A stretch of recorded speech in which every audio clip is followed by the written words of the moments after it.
Nisfu Syaban. Kita ni Nisfu Syaban semalam lagi. Siapa dia teringat, siapa dia terlupa tak tahulah. Walau bagaimanapun dengan sebab benda tu benda molek dan boleh jadi kita ramai di antara kampung yang lupa ni, maka membaca malam ni lah. Mudah-mudahan malam ni malam 15, malam apa ni, malam 16, kita kira nisfu lagi lah. Nisfu itu maknanya setengah daripada Syaban.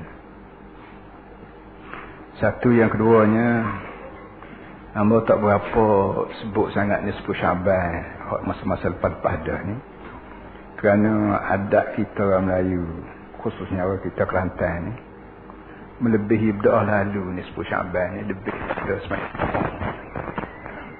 Pahala semaya Jumaat pun besar juga, dan pahala semaya tahajud pun besar juga, tapi tak berapa bergaduh orang kita. Tahajud ni boleh kata kau hampir-hampir tak ada zaman hari tu. Dalam 5 tahun 10 tahun ni baru timbul balik tahajud. Jadi tak tahu kenapa kita ditinggal tahajud, padahal tahajud ni mempunyai pahala besar. Kita bertimbul nisfu Syaban kuat sangat. Begitu juga kita tak berapa bersungguh dengan mengenai semaya Jumaat.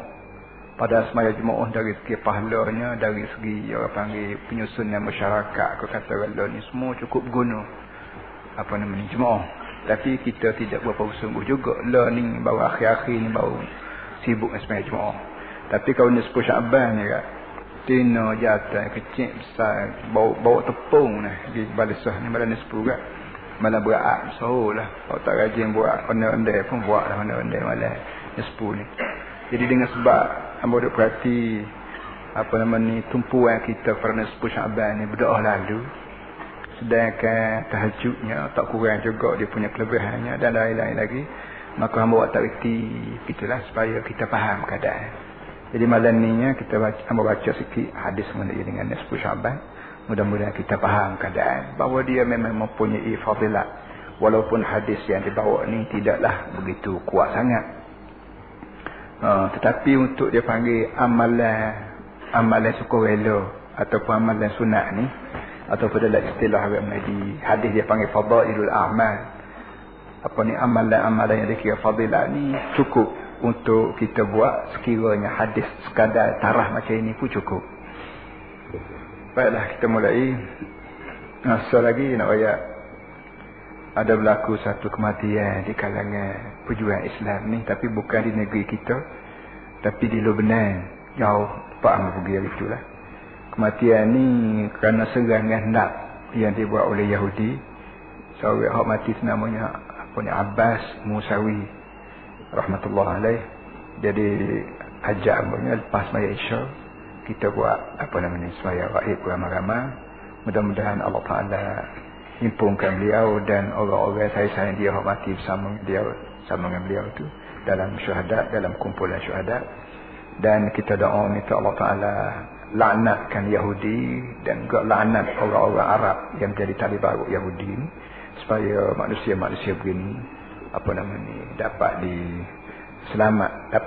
supaya dunia dapat selamat daripada manusia-manusia khianat macam ini.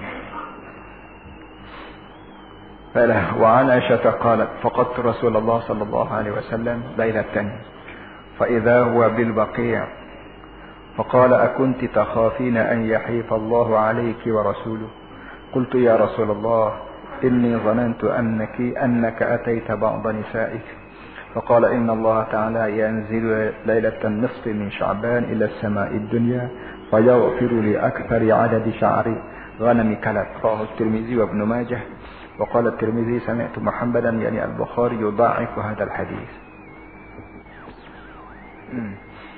Hadis ini dicerita oleh Siti Aisyah, isteri Nabi sendiri sallallahu alaihi wasallam.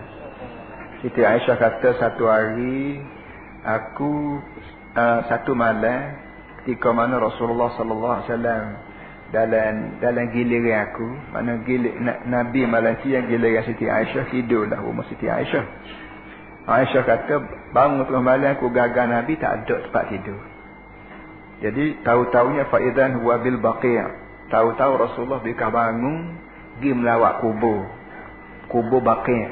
tengah malam buta pergi melawat. Kita sini melawat, tak ada orang pergi melawat kubur malam ni. Padahalnya sebagaimana menurut sebut semua, melawat kubur ni bukan tujuan nombor satunya untuk nak pergi baca doa pada Tuhan kubur tu, tidak. Nombor satu sekalinya kita pergi melawat kubur ni ialah untuk membersih diri kita daripada sifat-sifat uduh. Kerana bila kita pergi kubur, kita berasa dalam lubang kubur di bawah tanah ni orang tu, orang ni, orang tu, orang ni, waris aku lah, anak beranak aku, apa semua sekali. Harapnya, diharap-harapnya apa nama ni, perasaan macam tu boleh menimbulkan keinsafan dalam hati kita. Dan benda macam ni lebih banyak kesan waktu malam daripada waktu siang. Kalau kita pergi kubur malam, dunia semua senyap sepi, malam pula gelap, kau tak ada orang nak mikir, kita lagi pada mikir masalah orang dalam perut tanah ni. Jadi ketika tu manusia lebih cepat berkesan daripada ziarah kubur berbanding dengan siang hari. Kerana siang hari ni mata kita dia tengok sana liuh-liah mata kita tu satu gangguan juga. Yang kedua pula bunyi suara orang, lain pula bunyi suara kereta lah, kapal terbang, macam-macam pesi. Jadi tumpuan fikiran kita pada kubur ni boleh kata kebanyak terganggu. Sebab itu Rasulullah SAW pernah benar ziarah kubur waktu malam. Kita sini bergaduh takut atu raya, atu buku apa semua sekali barang. Barang hok karuk-karuk bubuh lapar lajak kecil lagi. Baiklah. Jadi bila Rasulullah SAW balik malam tu, balik semula ke rumah, Siti Aisyah wayak dia, ya Rasulullah, aku duk carimu rata malam. Lalu Nabi kata, akunti takhafina an yahifallahu alayki wa rasuluh. Nabi kata, yang mu gaduh sangat tu, mu bimbang takut aku buat kainak kau. Tidur malam rumah mu, pas malam tu juga pergi tidur rumah bini lain. Jadi mu tak habis-habis cakap apa ni orang panggil, cakap cemuru orang panggil, tak kenal betul mata orang. Aku ni Rasulullah.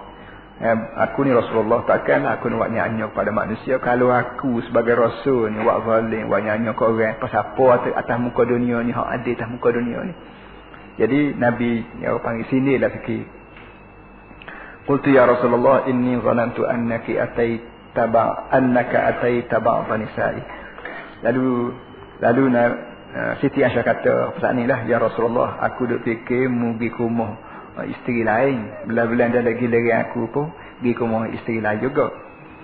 Nabi buat senyap lah. Lalu Nabi kata gini, Nabi maknanya Nabi tidak berkecek panjang dalam masalah lakon dengan watina ni. Kalau lakon dengan watina, cokok giliran, cokok cemburu ni tak habis semua lah cerita. Lalu Nabi kita bawa tajuk lain. Bawa tajuk lain supaya tajuk tak pakai kerja tu berhenti sekat tu. Yang lebih baiklah kalau nak kecek barang yang ada faedah. Lalu Nabi kata, inna Allah Ta'ala yanzilu lailatan nisfi min Sya'ban ila as-sama'i dunya. Allah Ta'ala kata Nabi, Allah Ta'ala turun di malam nisfu Sya'ban ni, apa nama ni, ke langit dunia. Lalu Tuhan ampuni makhluk-makhluk yang begitu ramai, lebih ramai, lebih banyak bilangannya daripada bilangan bulu kambing kalap. Bulu biri atas belakang tu tak belah dah, kita ni kata berapa juta tak tahu. Kemudian kambing seluruh perkampungan kalap tu tentulah banyak lagi. Kau banyak. Sekor kambing cukup banyak dah. Apa kata kalau keseluruhan kambing seperti kampung, seperti jajahan tu makin lagi ramai lagi. Nabi kata walau bagaimana ramai, banyaknya bilangan bulu kambing kampung kalap itu, atas belakang biri itu banyak. Tetapi banyak lagi orang yang Allah Ta'ala ampun dosa waktu di malam nisfu Sya'ban. Semalam lah kita kata. Kita buat lalu lah malam ni dah buat lalu. Jadi malam ni kita kira nisfu Sya'ban jugalah. Harap-harap mudah-mudahan Tuhan tidak bakhil untuk memberi fadilat dia. Jadi walau bagaimanapun satu daripada fadilat malam nisfu Sya'ban ini ialah Tuhan pun dosa. Pada siapa? Nabi kata kepada orang yang begitu ramai hingga sampai aku nak bilang pun tak boleh. Lebih ramai daripada bilangan orang bulu atas belakang kambing orang kampung kalap. Kalap tu nama bagi kambing. Sebab itulah orang tua kita, tok guru kita, biasanya kalau malam nisfu Sya'ban dia baca Yasin 3 kali biasa. Lepas pada tu doa. Baki lagi mesti kalau bila malam nisfu Sya'ban ni kita baca Yasin supaya kita baca dah. Dan lepas pada baca Yasin tu mesti kalau kita baca doa tu, jawab tidak mesti. Yang pentingnya kita diminta jangan lalai. Jangan apa panggil, jangan duduk saja, jangan terlupa ke akhirat malam tu. Kita nak baca Yasin ko, kita nak mengatik ko, kita nak baca Quran ko, kita nak iktikaf seorang, kita nak masjid, kita nak buat apa saja pun benda yang dia kira boleh pahala kita, hasil belaka. Cumanya untuk orang kampung yang tak erti nak gagal, tak erti nak buat gapo sekarang, untuk guru kita baca Yasin. Kerana ini hak mudah sekali. Dia mau ada kakak kampung hak tak erti kata gapo sekarang dekat maknanya, ambil surat Yasin lah, kita pakat-pakat baca. Itu amalan yang dibuat oleh alim ulama kita, orang tua-tua zaman hari itu, bukan nak menentukan kerja tu dalam 10 Syaban, sebagai contoh. Kalau payah-payah juga ambil surat Yasin dah bagi kita. Lepas pada tu doa. Dan doa tu tidak mesti doa tu kita nak rekod sendiri doa, kita nak rekod sendiri permintaan kita nak kata berapa pun. Habis tak ada sana kita baca tahiyat tak apa nama ni, Rabbi fili, kita baca waktu duduk sembahyang, Rabbi fili warhamni wajburni sampai su. Ataupun kita baca doa hak ujung pada tahiyat tu. Pas pada kama sallaita tu memang ada doa 2 3 4 5 6 jenis doa. Allahumma inni zalamtu nafsi zulman katsira wa la yaghfiru dhunuba illa anta faghfir li maghfiratan min indika warhamni innaka antal ghafurur rahim. Itu aku ngakulah bahawa aku buat kerana diri aku sendiri, iaitu dengan cara aku buat dosa macam-macam. Wala yaghfiru dhunuba illa anta, dan aku mengaku bahawa tak ada orang yang boleh ampun dosa, segala-gala dosa ni, kecil besar, zahir batin, hak dulu hak kemudian kecuali mu. Oleh itu faufili maufatan min indika, oleh itu aku minta padamu supaya mu ampun dosa aku, dan ampuni dengan sekurang-kurangnya sendiri, ya Tuhan. Kita baca tu pun tak apa juga.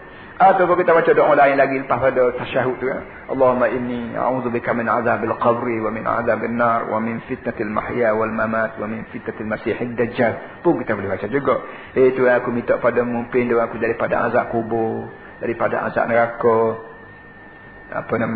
dan daripada cabaran-cabaran yang berdepan dengan aku dalam masa aku hidup, dan juga daripada cabaran yang dibuat oleh gangguan-gangguan yang dibuat oleh dajjal. Sama ada dajjal akhir zaman ataupun dajjal ada sekarang ni, iaitu dajjal orang panggil orang yang yang selalu mengabui mata orang dan selalu menyesatkan orang pun dajjal jugalah, walaupun tidak dajjal akhir zaman tapi orang panggil muqaddimah bagi dajjal. Ni semua sekali ni doa ni kita boleh baca ada apa saja pun, yang pentingnya malam ni 10 Syaban tu diminta kita peridup dengan cara habis tak ada sana kita duduk dia mikir keadaan masa depan kita di akhirat, masa depan kita dalam kubur, masa depan kita masa hari tua, dengan keadaan banding dengan keadaan masa kita lepas-lepas.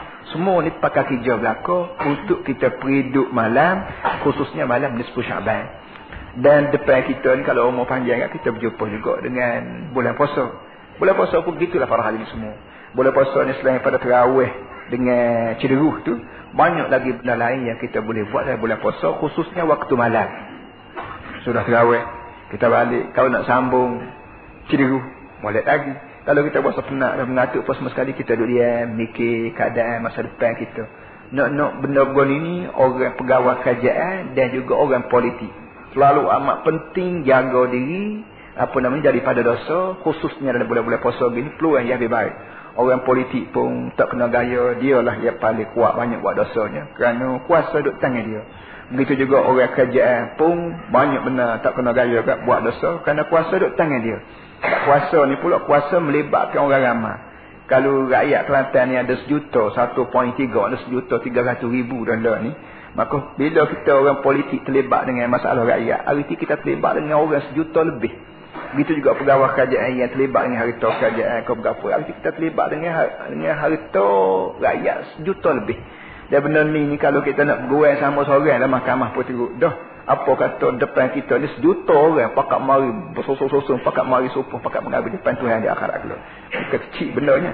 Jadi benda-benda gini bagi kita orang politik dan bagi kita orang pegawai kerajaan ni perlu benarlah munajat, berdoa pada Allah Taala di malam-malam yang baik.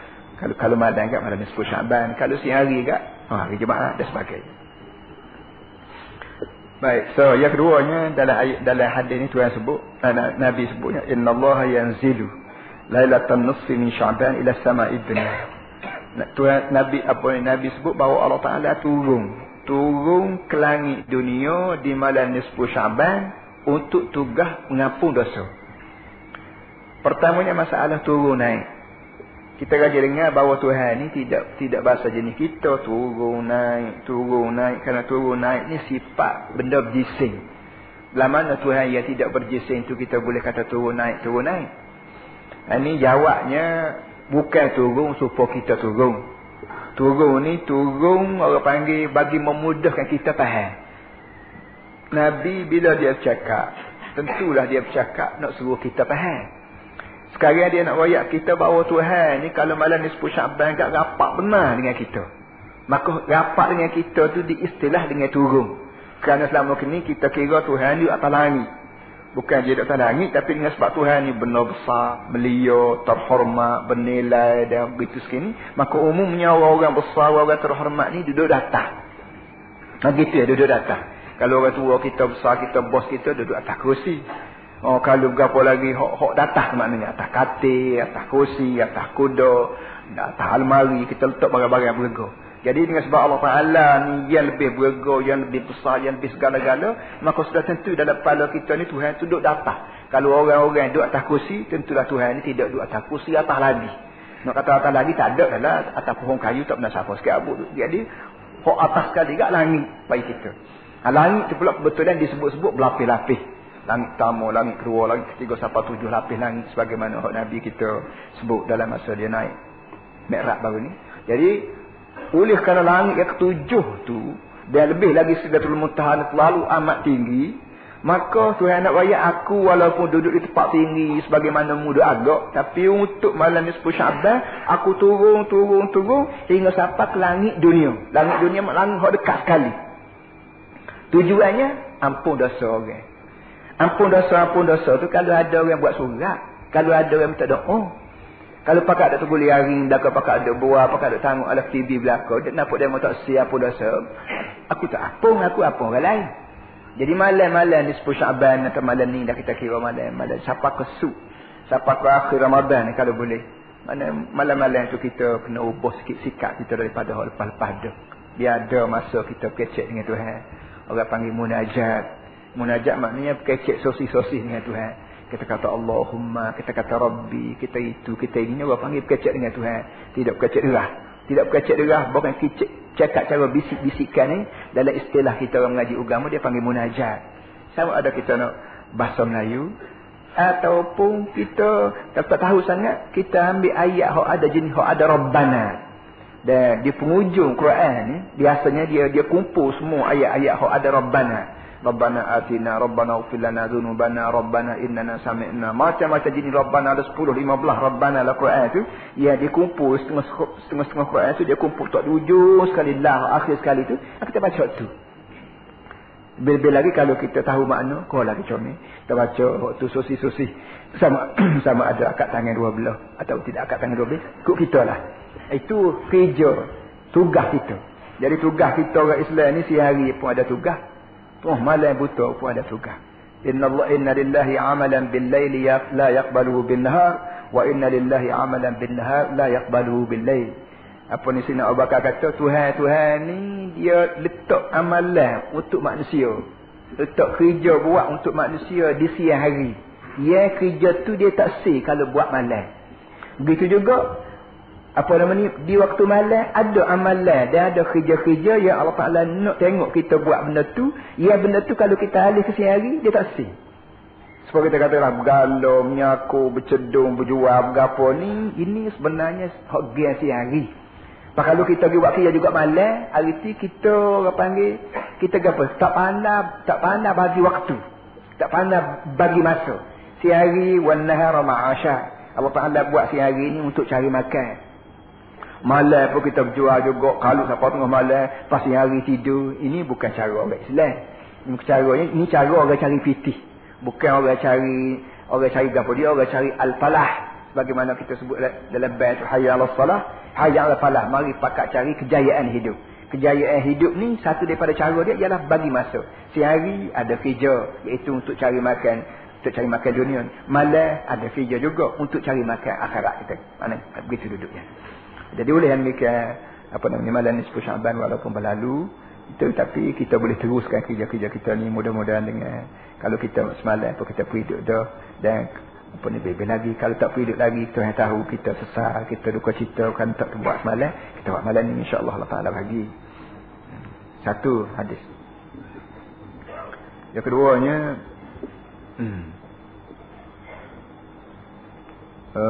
wa an Aisyah juga.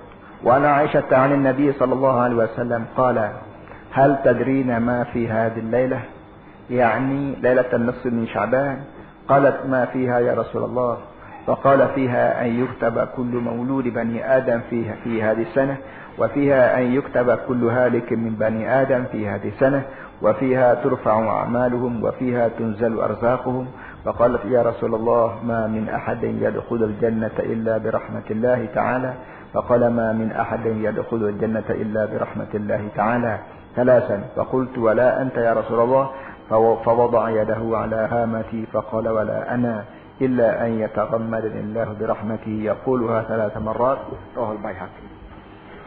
Sambung lagi hadis mengenai dengan nisfu Sya'ban tadi. Dan hadis ini pun diriwayat pada kitab oleh Siti Aisyah juga.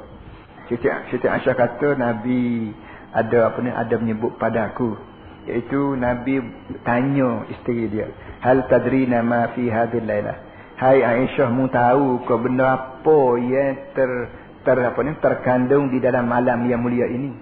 Mana malam tu malam nisfu Sya'ban, Nabi kita duk kecek dengan isteri dia. Aisyah, mu tahu ke benda apa yang Tuhan taruh di malam yang begini mulia ni? Itu malam nisfu Sya'ban ni. Qalat ma fiha ya Rasulullah. Lalu isteri ni soal balik, "Apa benda apa? Mu duk tanya aku, wayak-wayak lah, makna aku bukan tahu kalau mu tak rayak ya Rasulullah." Faqala, lalu Nabi kata, "Fiha an yuktaba kullu mauludi bani Adam fi hadhihi sanah." Nabi kata malam ni lah malam Tuhan tulis segala-gala budak hak nak beranak tahun ni. Sebanyak mana orang hak nak beranak tahun ni, nak beranak berapa ribu, berapa juta tahun ni, semua siap malam ni berlaku. Jadi kalau kita kata, kalau kira orang politik kat dia panggil malam ni malam buat bajet lah. Malam nisfu Sya'ban ni malam Tuhan susun, malam Tuhan atur, dan malam Tuhan rancang untuk nak beranak orang, nak tambah orang banyak mana tahun ni. Kalau kira beranak nak beranak berapa orang tahun ni, tak kira tempat kita, pak orang putih negeri mana pun seluruh dunia ni nak suruh beranak banyak mana tahun ni. So artinya Tuhan ada perancangan. Sebab tu dalam ayat lain, ayahsabul insanu an yutraka sudah. Adakah manusia fikir bahawa manusia hidup dalam muka dunia ni hidup gitu-gitu, jangan tidak ada sebarang perancangan daripada Allah Taala? Jangan. Hatta nak beranak banyak mana, nak mati banyak mana pun malam nisfu Sya'ban lah dilakukan. Wa fiha an yuktaba kullu halikin min bani Adam. Sebagaimana malam nisfu Sya'ban tu Allah Taala buat perancangan untuk nak beranak orang banyak mana, begitu jugalah malam nisfu Sya'ban juga dirancang untuk nak mati orang banyak mana. Jadi kalau kita hak bahasa jenis panggil mandu tak ada anak ke, ataupun kepada orang yang nak anak lagi bimbang takut Allah Taala tak beri kat malam-malam nisfu Sya'ban gini ingat molek benar lah berdoa sungguh-sungguh, ya Allah itu aku ni tak ada lagi anak. Ramai orang-orang yang berseduka cita makan ubat, makan berapa, hak nak makan ubat makan lagi lah. Tapi hak doa tu jangan tinggal juga, biar sama naik di antara hak zahir dengan hak batin. Wa fiha turfa'u a'maluhum. Begitu juga sebanyak mana amalan yang manusia buat akan diangkat amalan. Angkat amalan ni dalam hadis lain sebut tiap-tiap petang diangkat naik. Bahkan lepas pada kita semayang tadi, semayang warid tu pun amalan semayang kita tu lepas pada wisalan kat malaikat ambil buku-buku naik selalu. Jadi lepas pada semayang kita tu pun dia naik selalu. Dan tiap-tiap petang hak malaikat turun balik pagi jaga orang ni, bila sampai waktu petang warid kat dia buku juga segala kerja buat kita sepanjang hari. Dan hadis ni riwayatnya akad malam nisfu Sya'ban. Jadi kira-kira semacam ada bercanggah gitu di antara hadis ni dengan hadis lepas-lepas tu. Jawabnya tidak bercanggah. Iaitu akad ni boleh jadi daripada dunia ni, daripada muka bumi ni Tuhan akad. Malaikat akad buat naik tak setepat. Lepas pada naik tak setepat tu, tidak semua amalan manusia yang akan naik ke langit tu. Kerana langit-langit tempat yang melia, tempat yang bersih. Kalau amalan tu campur dengan kotor, amalan campur dengan rosak, dengan batal apa semua sekali, dia letak tempat tertentu, dia lepas pada cek, tengok, peksa semua sekali, nak cari hak bersih, ketika itulah baru diangkat amalan hak bersih, naik ke tempat yang bersih juga. Itu dia duduk. Dalam surah kepada surah Wailun ke? Ada disebut apa ni, illiyin, sijin, wa ma adraka ma sijin, kitabun marqum, wailun yawma'izil mukazzibin. Dan ada pula illiyin, wa ma adraka ma illiyun, kitabun marqum, yashhaduhul muqarrabun. Jadi di langit ni ada sijin, tempat yang diletak amalan manusia, hak pakai kerja, hak uduh-uduh ni, hak jahat-jahat ni. Dan begitu juga Allah apa ni, ada illiyin. Illiyin makna tempat yang Allah Taala letak amalan manusia yang baik-baik. Jadi untuk nak sampaikan illiyin ni periksa dulu tengok jalan bagi nak menentukan illiyin atau sijin. Jadi malam-malam nisfu Syaban begini Allah Taala angkat amalan-amalan yang baik untuk disimpan di tempat yang tertentu yang boleh jadi tempat tu namanya illiyin dan sebagainya. Wa fiha tunzalu arzaquhum. Dan malam nisfu Syaban juga diturun daripada langit rezeki-rezeki manusia. Tiap-tiap tahun ada bajet Tuhan.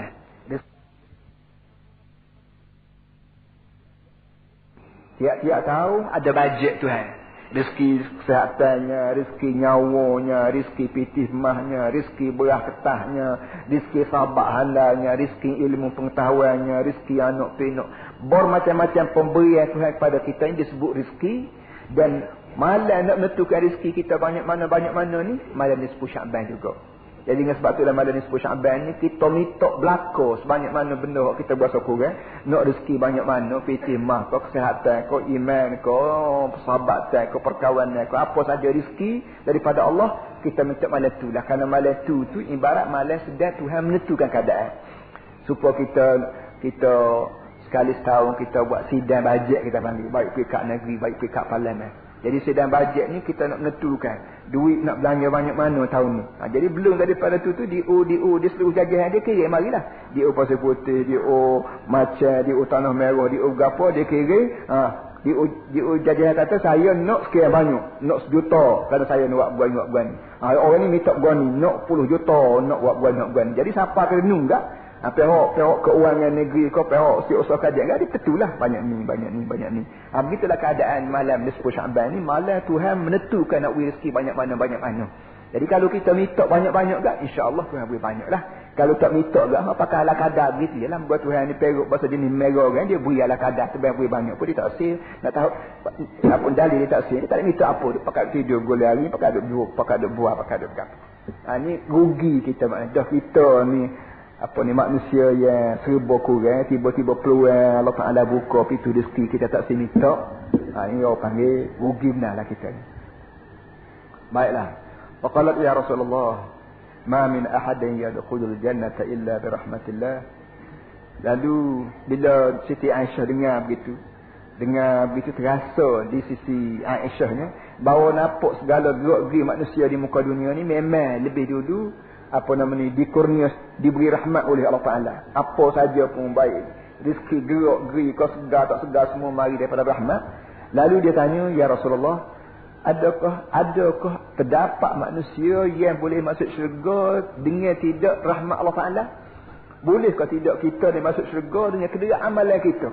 Buatan kita sembahyang, buatan kita mengaji, buatan kita mengajar, buatan buat bolehkah tidak orang ni masuk syurga gerak dengan semata-mata kerja dia dan tak ada campur tangan rahmat daripada Allah sikit pun? Bolehkah tak boleh? Lalu Nabi jawab, faqala ma min ahadin yadkhulul jannata illa bi rahmatillahi ta'ala. Salatan. Nabi kata tak ada seorang abuk atas dunia ni manusia boleh masuk syurga kecuali mesti melalui rahmat Allah Ta'ala. Dan Nabi ulang 3 kali, takut-takut Siti Aisyah tak berapa percaya. Kerana kita disuruh buat kerja, kita disuruh beramal.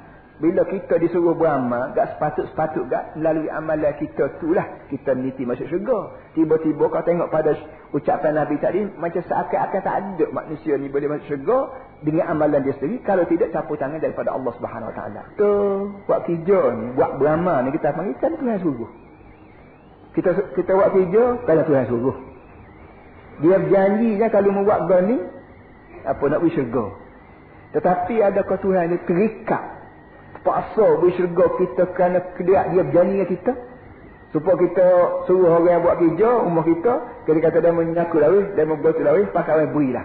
Ketika tu kita kena beri pitih kerana kita terikat dengan janji. Allah Ta'ala dia terikat juga kah waktu dia berjanji. Apa ni, tilkal jannatul lati uristumuha bima kuntum ta'malun. Tilkal jannatul lati uristumuha bima kuntum ta'malun. Tuhan kata itulah syurga yang aku beri padamu dengan sebab kamu buat kerja. Jadi adakah syurga yang Tuhan beri pada kita tu kerana kita buat kerja? Dan boleh kalau tak boleh Tuhan tak beri syurga kita walaupun kita buat kerja? Mengikut ajaran kita, tauhid kita ni, memang Allah Ta'ala boleh. Allah Ta'ala boleh tak beri syurga pada kita walaupun kita buat kerja. Kenapa? Kerana Tuhan ni tak boleh nak ikat. Kita nak ikat diri Tuhan dengan gol tak boleh. Mana kalau orang ni kita boleh bawa kes ke mahkamah. Dia ni tu akhir dia berjanji dengan aku nak UPT, tiba-tiba tak bagi. Janji yang begini-begini, tanda tangan berapa. Sekarang saya bawa dia komen ke janji ni untuk saya dakwa ni. Adakah manusia ni boleh dakwa Tuhan? Tuhan mau berjanji di atas dunia hari tu nak beri syurga kat aku lewat gon, tiba-tiba orang tak sebui ni. Tak kena mu Tuhan. Tak boleh. Kenapa? Kerana lagu tu lah panggil Tuhan. Tuhan ni jenis zat yang tidak boleh, tak boleh terikat. Kalau dia ni terikat, lemah lah dia. Nak buat gol tak boleh terikat dengan gol ni. Nak buat gol tak boleh terikat dengan gol ni. Jadi dengan sebab dia tidak lemah, bukan gagah kuasa, maka Allah Ta'ala berkuasa penuh. Lagi begitu Tuhan dia tu berkuasa penuh untuk berbuat apa saja pun. Cuma kita senang so. Iaitu apa nama ni? Tuhan ni tidak bahasa lidah cabai. Tu je lah. Walaupun kita iktikad bahawa Tuhan ini boleh buat apa saja. Dia boleh tak beri syurga kita. Tapi Tuhan ni, innallaha la yukhliful mi'ad. Allah Ta'ala memang tidak main elak.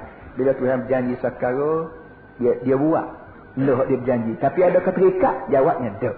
Sebab tu kalau kita masuk syurga, masuk dengan rahmat Allah Ta'ala. Adapun amal ibadat kita, amal ibadat kita ni kita buat kerana dia suruh. Tapi adakah dia terikat? Tak. Sebab itulah pusing ke mana pun kita dalam peringkat tasawuf dia kata kita buat kerja semaya, kau mengaji, kau mengajar ni kerana Tuhan suruh. Jangan kira kerana nak syurga. Jangan. Kalau kira nak ke syurga, kalau salah Tuhan tak beri, adakah boleh kita balas dengan Tuhan di akhirat kelak? Jadi Nabi kata tidak ada manusia di muka dunia ni yang boleh masuk syurga kecuali dengan limpah kurnia Allah Ta'ala. Dan Nabi sebut benda ni 3 kali berturut-turut untuk menguatkan kepahaman Siti Aisyah radhiyallahu anha. Baiklah. Bila Nabi kata lagu tu, jawab balik soal balik Siti Aisyah, wala anta ya Rasulullah. Mu sendiri pun belah tu juga ya Rasulullah. Mu sendiri masuk syurga dengan rahmat Tuhan juga. Kau kerana mu ni Nabi, kerana mu ni itu ini. Nabi ya fawada'a yadahu ala hamati faqala wala ana. Nabi kata, dia kata aku pun lagu tu juga. Tapi belum daripada Nabi kata lagu tu, Nabi tok tangan atas kepala. Tanda rusing. Bagaimana kita nak kecek kalau rusing-rusing daru kepala, tok tangan kepala. Kerana kepala ni biasa tempat duduk fikir yang serabut pun media lah, kemerah mari dia lah. Maka bila siapa kau pikat pribadi dia sendiri menuju syurga ni, Nabi naik using, naik duka cita, Nabi kata Allah aku tak boleh juga. Allah belah-belah Allah tegak tok tangan atas kepala. Mana bagaimana hina dinanya seorang manusia walaupun aku sendiri aku tidak boleh buat pandai-pandai masuk syurga. Kalau tidaklah kerana Allah Ta'ala limpah kurnia pada aku tak boleh. Illa an yataghammadallahu birahmatihi birahmati, kecuali Allah Ta'ala litupi aku dengan rahmat dia. Kalau selagi Tuhan tidak litupi rahmat dia kepada aku, mana rahmat Tuhan itu kalau tidak menyeluruh aku tak boleh masuk syurga. Dan Nabi ulang 3 kali bagai ni. So lagi. وعن أبي موسى الأشعري عن رسول الله صلى الله عليه وسلم قال إن الله تعالى يطلع في ليلة النصف من شعبان فيغفر لجميع خلقه إلا لمشرك أو مشاهد. يعني hadis ni Abu Musa Asy'ari, diriwayat oleh Abu Musa Asy'ari. Abu Musa Asy'ari ni seorang sahabat Nabi, dan Nabi lantik dia dalam beberapa jawatan, termasuklah jawatan pegawai keuangan dan juga jawatan apa kita panggil pengelima perang. Dan dia ni jugalah terkenal sebagai seorang tokoh yang banyak yang banyak mengemukakan masalah-masalah tauhid.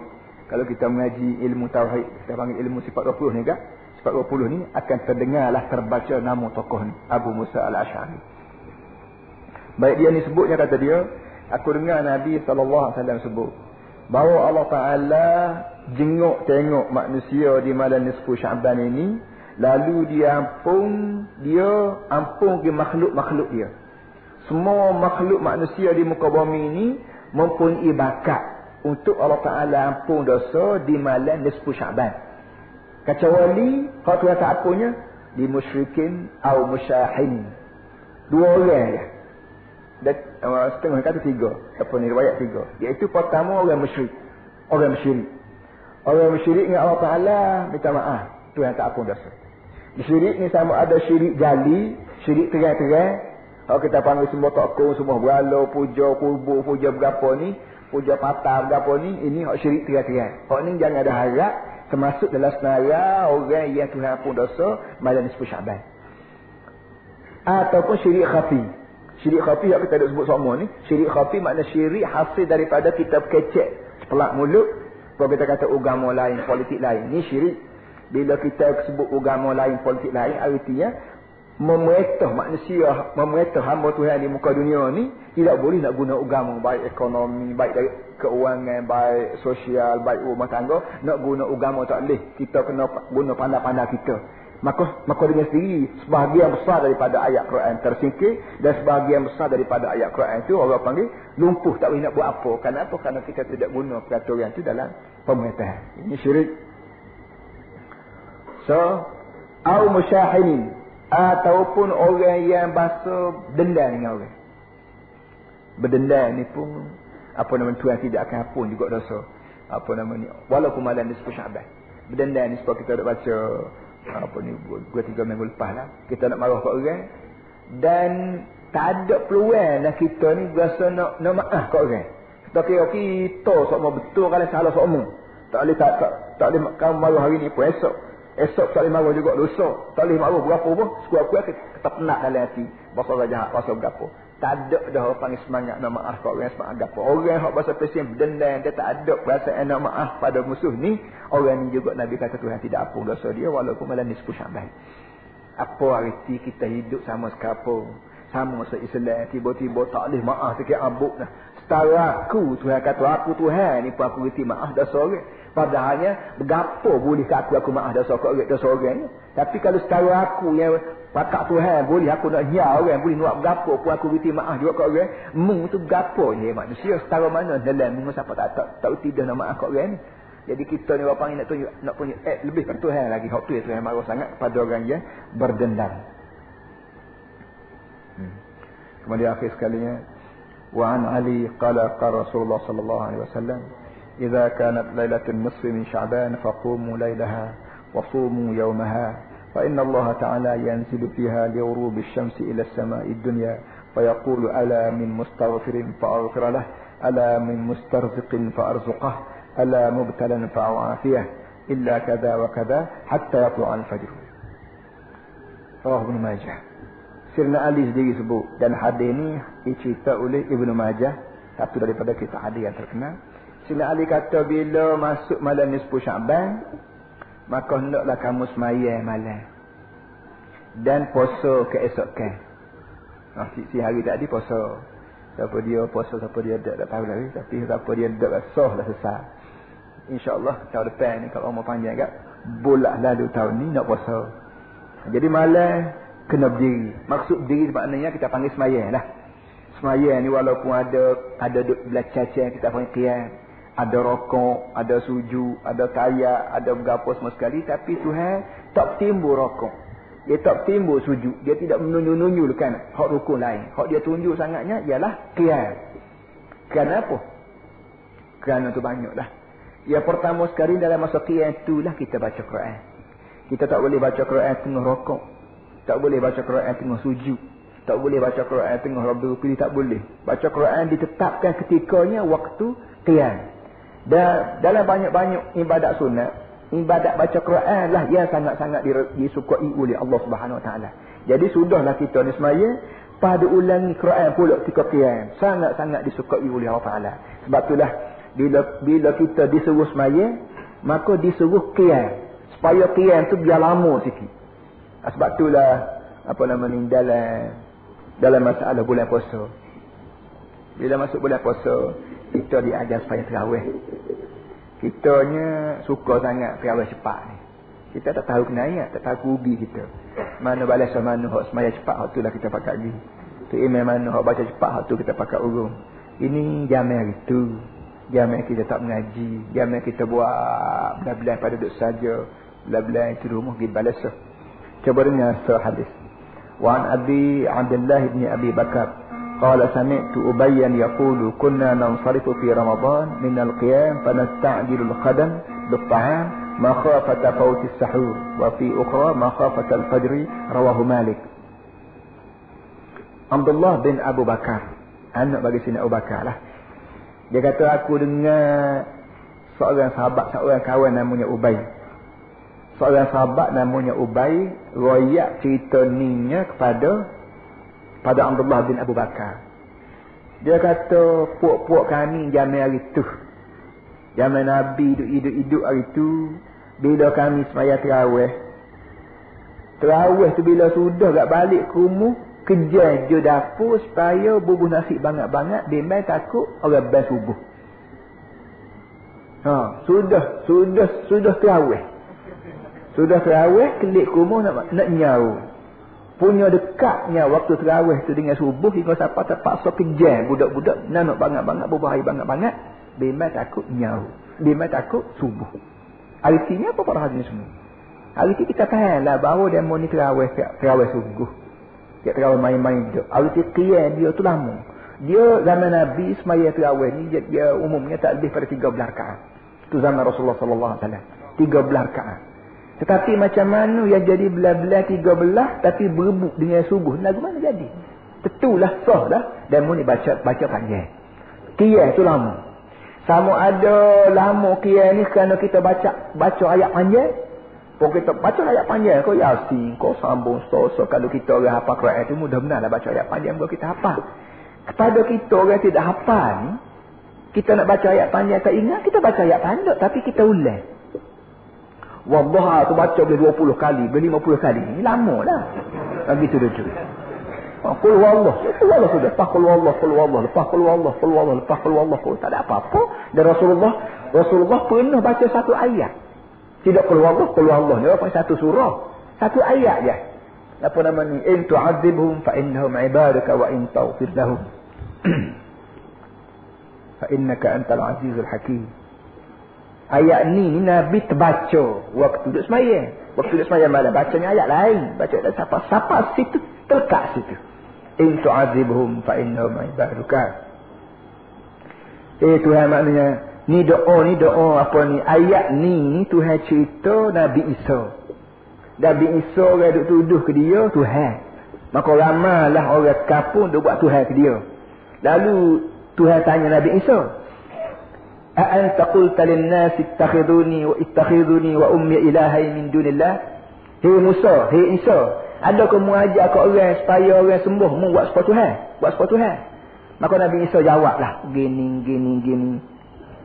Lalu Nabi Isa kata, "In tu'adzibhum fa innahum ibaduka." Hei Tuhan, kalau mu turun azablah pada umat aku yang mengata bahawa aku ni Tuhan ni, maka orang hak kamu buat azab, hak kamu turun azab siapa dia? Orang tidak orang lain, Tuhan hamba-Mu juga. Ni cara Nabi Isa belah dengan Tuhan. Cara Nabi Isa gaya Tuhan. Tuhan tak sebab turun azab lah pada hamba aku, pada umat aku tu. Walaupun umat aku bersalah betul-betul ni. Kerana kalau mu turun azab pun tidak ada orang lain, hamba-Mu juga.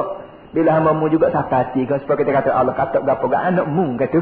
Jadi kadang-kadang kita mari parang pen tapi tak teringat kau anak, teringat kau syaitan mana betul ni. Lalu kita apa kata, mari satu orang Allah lah, anak-Mu tu anak-Mu dia pergi rojak kecil dia petik men. Maka kita berhenti. Begitulah cara Nabi Isa munajat.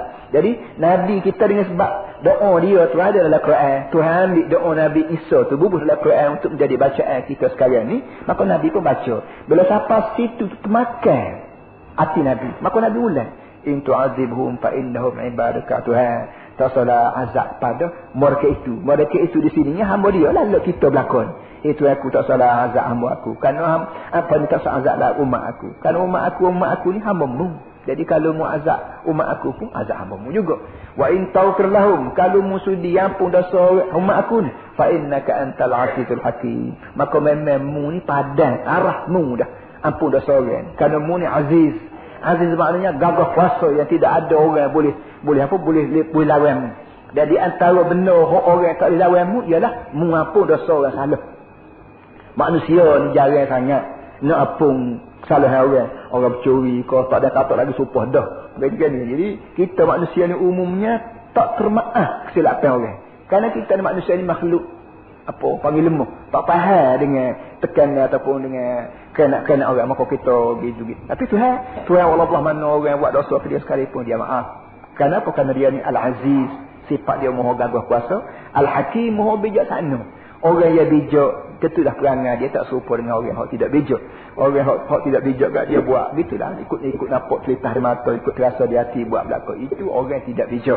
Tapi Tuhan yang sebab dia bijak, belum daripada dia azab sesuatu. Jadi Nabi bila terbaca ayat tu walaupun ayat tu ayat doa Nabi Isa dengan Tuhan dia, tapi dia guna ayat tu juga untuk belah dengan Tuhan, untuk pujuk Tuhan supaya Allah Taala jauhkan azab dia daripada umat dia termasuk kita. Jadi kita di para hadirin semua, ni yang kita sayang sangat ke Nabi. Kita kena faham bahawa satu daripada sebab kesejahteraan hidup kita di muka dunia ni ialah berkat doa Nabi Muhammad sallallahu alaihi wasallam. Nabi sebagai seorang nabi yang ingat kesian belah, ra'uwakana bil mu'mini ra'ufa. Dengan sebab dia kesian belah pada orang mukmin, maka di antara benda yang dia buat pada kita, dia doa minta Allah Taala lindung kita daripada azab dia. Jadi amal ulang sekali lagi, dalam terawih kita ni mintaklah panjang sikit. Apa nama kian ni? Kalau tak ingat baca ayat panjang, kita ulang baca ayat tu juga. Daripada kita duk congok-angok malam ni, kalau cuba kita ubah sikap kita dalam terawih akan datang ni. Dah kita dengar belaka, dah tidak kata orang terajuk, dah kita ni buat kita puak usrah kata orang lain. Usrah kita ni, kita bentuk satu orang panggil suasana baru dalam terawih. Kalau pasal suasana guguk-gugak supaya panggil patut ayat ni lok ke orang kita orang mengaji pan buat perangai supaya mengaji juga tak salah. Jadi kalau tak ingat ayat panjang, kita ulang ayat dulu. Tawadduha wadduha dan hok molek sekalinya belum daripada kita masuk tarawih tu kita royak lalu ke makmum. Makmum pokok kita belah mana tak kalau kita panjang sikit tak. Jadi sekurang-kurangnya makmum tahu bahawa si imam ni nak panjang, maka dia siaplah maknanya. Supaya kita nak akad barang berat tu kan. Kita jamu lebih kurang berat, kita pun pandai lah. Tarik nafas, kau ikat bekung, kau mamu serif ini, kau pandai lah kita buat. Jadi bila kita royak awal-awal lagi bahawa kita nak panjang ni, maka orang mempunyai kesiapan jiwa awal-awal lagi. Kalau balesoh kita tu tak besok bahasa baca panjang. Kalau balesoh kita tu bahasa besok dengan panjang, tak apalah, moga tahu dah supaya balesoh hamba ni jika hamba ada kan, baca panjang sikit pada orang lain, tidak panjang benar, panjang sikit pada orang lain. Orang kemudian daripada Rasulullah sallallahu alaihi wasallam, dia baca pendek tapi dia tambah rakaat. Tambah baca pendek tambah rakaat. Daripada 13 dia jadi 20. Bahkan jadi 40 pun ada 40 rakaat. Tapi dia baca pandai-pandai kerana orang ni dia berapa duduk bang itu jadi satu panggil satu kecergasan timbul.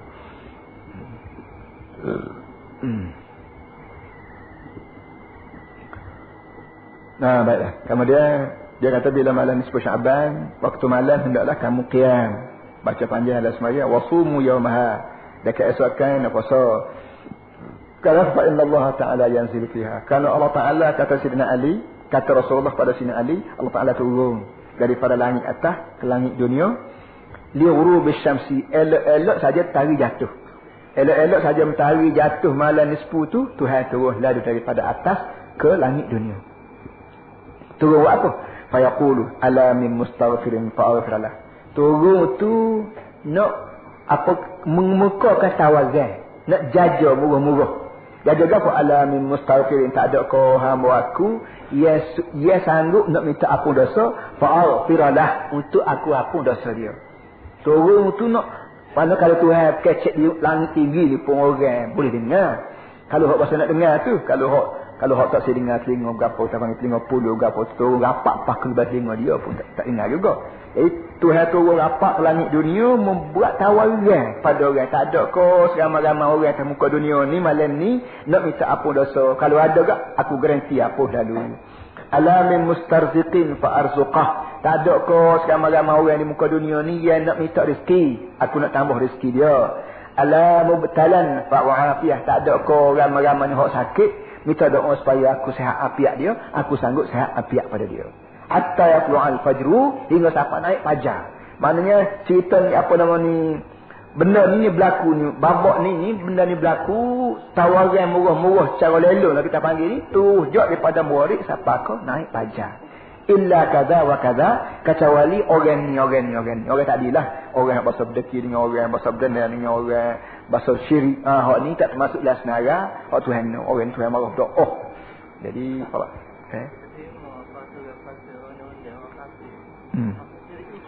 Kita soalan ni kita terima undang-undang orang kafir. Syirik tak syirik berapa lagi dah undang-undang Tuhan ni ada dah. Apa nama kerja kita terima orang lain. Sebab itu dalam keadaan hidup kita apa nama ni terpaksa berdepan dengan undang-undang sekular ni, kita kena bubuh dalam hati tak sih. Kalau boleh, kerana barang ni barang muka. Bila barang muka kalau boleh buat dengan tangan, buat dengan tangan. Kita pakar itu. Pakar hak lain jangan pakar hak tu. Habis ceritanya. Dengan mulut kita kempen, kita mengajar. Dengan hati kita kuasa jejek, kita kuasa berapa. Jadi hak Tuhan nak makbul tak saya makbul ke kuasa, tapi Tuhan tahu dia ni melawan. Dengan tangan pun dia lawan, dengan mulut pun dia melawan, dengan hati pun dia berlawan. Dengan cara lagu tu, apa ni, lepaslah tanggungjawab. Separuh daripada tanggungjawab tu. Tapi biar bersemoti lah, biar nak tak semoti. Biar tak sungguh. Oh, benar macam. Apa dia jadi macam mana ni kita tahu sebenarnya sekolah ni. Jadi bila dia angkat sumpah, dia menggunakan bismillahirrahmanirrahim wa tawahi. Betul. Dan dia akan mempertahankan perlembagaan yang ada tu. Macam mana? Ini satu soalan lagi. Kawan kita tak nampak mata tapi faham dia. Dia kata macam mana keadaan begitu, sedangkan waktu nak jadi wakil rakyat ni, nak jadi waktu akad sumpah ni, sumpah wallahi wa billahi wa tallahi, saya sanggup mempertahankan perlembagaan kapal semua sekali. Sebab itulah timbul geger di Terengganu dengan 45 tahun itu. Lepas Terengganu waktu dia akad sumpah, dia sebut, saya dengan nama Allah berjanji nak mempertahankan perlembagaan ini sekadar mana ia tidak bercanggah dengan Islam. Dia bubuh hak tu. So, ia tak ada dalam surat tu. Hak dalam surat tak ada. Hak dia menulis orang Melayu bukan orang Islam. Dengan sebab orang menulis orang Melayu, dia tak bubuh hak tu. Jadi, walau bagaimanapun Kelantan, alhamdulillah tidak ada. Tidak ada wallahi billahi wa tallahi. Dan kita sedang bergerak setakoh demi setakoh untuk membetulkan keadaan. Sallallahu alaihi wasallam.